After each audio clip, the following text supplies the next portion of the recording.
Moikka! Mitä sä teet? Sä pitää sanoa se kestää. Tämä on siis Questions and Answers ja nyt me voitais sitten aloittaa. Joo.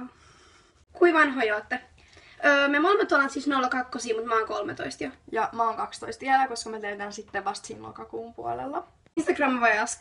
Instagram. Tämä kysymys on tullut pelkästään mulle. Nelli MP EF:n kielimatkat. Siis ihan huikeeta oli oikeesti. Mä en vaihtaa sitä kokemusta mihinkään. Pakko mennä kyllä uudestaan.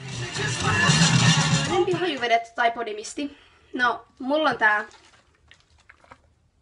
Elikkä tää on siis tää Lemon Escape. Kuinka kauan olette tuntenut? No, 2 vuotta. Tunnetteko Jasper Hiltusen? Joo, tunnetaan. Lentävä possu vai lentävä yksisarvinen? Lentävä possu. Lentävä yksisarvinen. Miten tutustuitte? Siis me tutustuttiin ihan ekaa kertaa Facebookissa.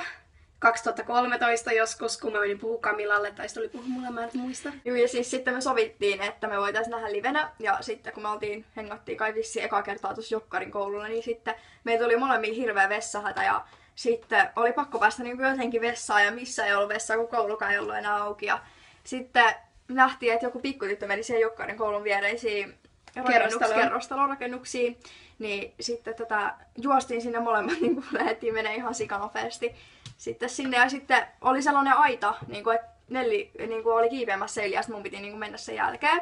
Ja sitten siinä kävi silleen, että se meni niin hitaasti, että mä vaan tönäsin sen perseen siihen suoraan silleen naamaiden piikkipuskaan, eikä me kuitenkaan koskaan päästy sinne vessaan. Joo.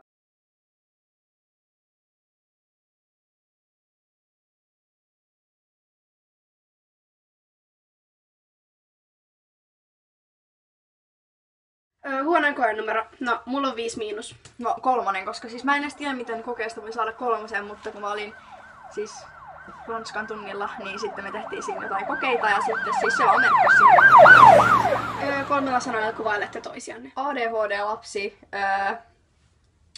jälkeen jäänyt ja sisäkkö. Camilla on ADHD-lapsi, kylmäkkö ja metrikäs. Missä maissa olette käynyt? Ruotsissa, Virossa ja Turkissa. No mä sanon vaan pari. Mä oon käynyt Espanjassa, Thaimaassa, Egyptissä, Kreikassa, Virossa ja Ruotsissa. Tosin nyt oli jotain. Ja Lontoossa. Ja niin Englannissa. Kiina vai Japani matkakohteena, perustelkaa. No mun mielestä Japani, koska no Kiinassa on ne julifestarit ja sit siellä on... Mun mielestä Japani, koska mä en ollenkaan tykkää Kiinasta niin ollenkaan niin paitsi niiden ruoka on hyvä. Onko teillä eläimiä? Ei oo. Mulla on 2 kissaa ja koira. Lempikoiratu. Koiralottu. Saksan paimenkoira. Joo, ei. Se oli tää video ja me skipattiin pari kysymystä, koska ne oli mun mielestä ihan turhia ja ei niitä tarvinnut mihinkään. Joo, ja sit ne oli vähän semmosia tylsiä, mutta kiitos.